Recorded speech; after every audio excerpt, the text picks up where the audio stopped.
Hello readers, I'm the Avid reader, and today we're gonna talk about the responsibility to protect. From Forgotten Conflict to Global Cause and Back by David Lanz. And this is part of the Global Politics and the Responsibility to Protect series. So this is not a book review per se. I'm not gonna give it any rating, it's a very academic book. But I wanna talk about this book because it's an important subject nowadays. Right now you have civil war in Sudan and the rebels there, who are ex-Janjaweed members, they have captured parts of Darfur, and there's an increased risk right now of an increased massacres of the local people there. So that's why I want to talk about this book, because it's a bit relevant today. So what's this book about? So some background. So in Darfur in 2003, you had African rebels who attacked government facilities of Sudan, and in response the Sudanese government started a counter-insurgency campaign. But the thing is, they armed some Arab militias and they got those Arab militias to do the dirty work for them. And in the process of doing the counter-insurgency campaign, especially in late 2003, early 2004, they were committing massacres of African villages in Darfur. And the numbers of people killed can be something like 300,000, 500,000 people. This is where the idea of the responsibility to protect comes in, because in international relations you have had a concept that has emerged in the past 20 years that when you're having genocide perpetrated or very serious crimes against humanity, then the international community has a responsibility to intervene. And the thing is, this conflict was initially ignored when it was at its worst. But then in 2004, because it was the 10-year anniversary of the Rwandan genocide, people started picking it up again because of the idea of never again. So Darfur has been seen as a test case for the responsibility to protect.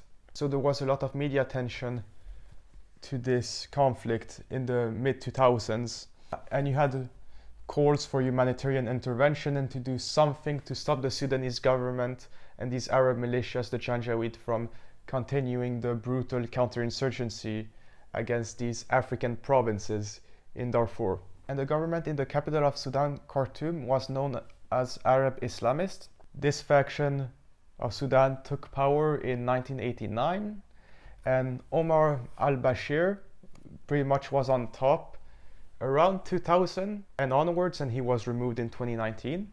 But under his leadership, a lot of horrible stuff happened in Darfur, so that's why you had the international community that wanted to intervene. So there was pressure to send a peacekeeping mission, and there's this talk about signing peace agreements between the African rebels and the Arab government, and you had some kind of peace agreement signed. There were several peace agreements, but I think the relevant one here was the Comprehensive Peace Agreement. And in response to that, you had also the UN Security Council send in a peacekeeping mission, which replaced the initial African Union peacekeeping mission that had been sent. And the international community had even successfully pressured China to allow this, due to China hosting the next Olympics soon, and to keep up a good world image, they allowed this. But the thing is that the peacekeeping mission, first of all, it showed up a bit too late, so the worst part of the genocide had already occurred. And also, it did not have enough troops. It had several thousand troops, but it was ineffective for the most part, so you still had ongoing genocide, just a lot less large scale. And the weird thing about this humanitarian intervention was that the consent of the Sudanese government under Omar al-Bashir was required, which meant that you had the Sudanese government restricting what these peacekeepers could do in Sudan.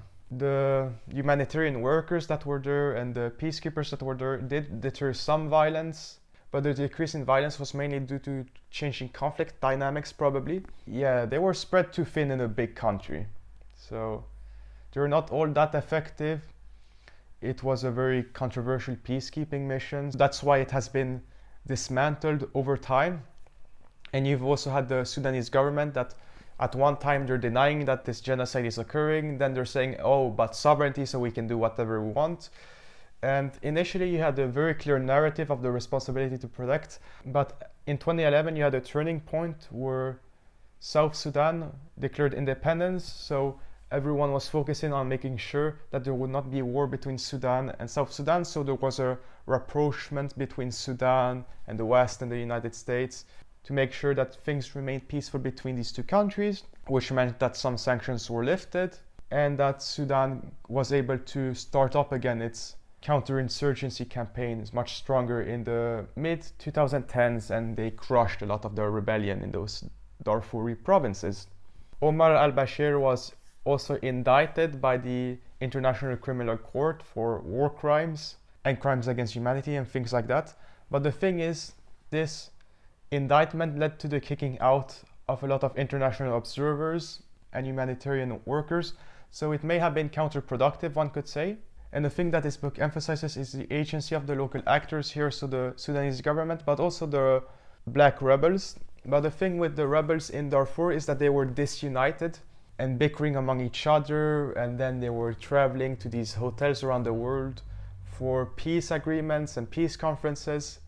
So they were not able to present an effective united front, which eventually led to the international community to not trust them that much and losing interest, and the Sudanese government being able to repress them. This book overall uses a constructivist perspective to look at this conflict, so how people perceive stuff. And the thing is, one of the things that affected how this conflict turned out was the perception of the world. So before you had only one vision with no other strong competing visions, that there is a responsibility to protect here the innocent black victims from the bad Arabs, but eventually it was seen as a more nuanced conflict, which led the Sudanese government to be able to more effectively push its narrative and say, oh, but the genocide thing, that's past. And yeah, people stopped caring. So it became a forgotten cause again, especially after 2011. So this book itself was written in 2019, but published in 2020, and it's written soon after the ouster from power of Omar al-Bashir. But as we know now, you had a civil war breakout in Sudan. There is risk of a repeat or a return of the Darfur Genocide now. And unfortunately, because of focus being on other conflicts nowadays, such as Ukraine and Israel and Palestine, the international community doesn't care that much if you have a repeat of what happened in Darfur 20 years ago again now in the Sudanese civil war. So yeah, I just wanted to briefly talk about this book if you're interested in the subject of the responsibility to protect, or how genocide is handled by the international community, and especially if you're interested in Sudan and Darfur, then you should definitely check out The Responsibility to Protect in Darfur by David Lanz. It's a very academic book, but if you're interested in the subject, I wholeheartedly recommend it. It has a lot of great analysis, especially the conclusion is very good. So yeah, this was a bit of a more grave book commentary. And this of course relates to just war theory, the idea of the responsibility to protect humanitarian intervention, and I have a book review on a book like that, Just and Unjust Wars, so you can check it out there. Otherwise, I'm David Lanz, and I will see you readers next time.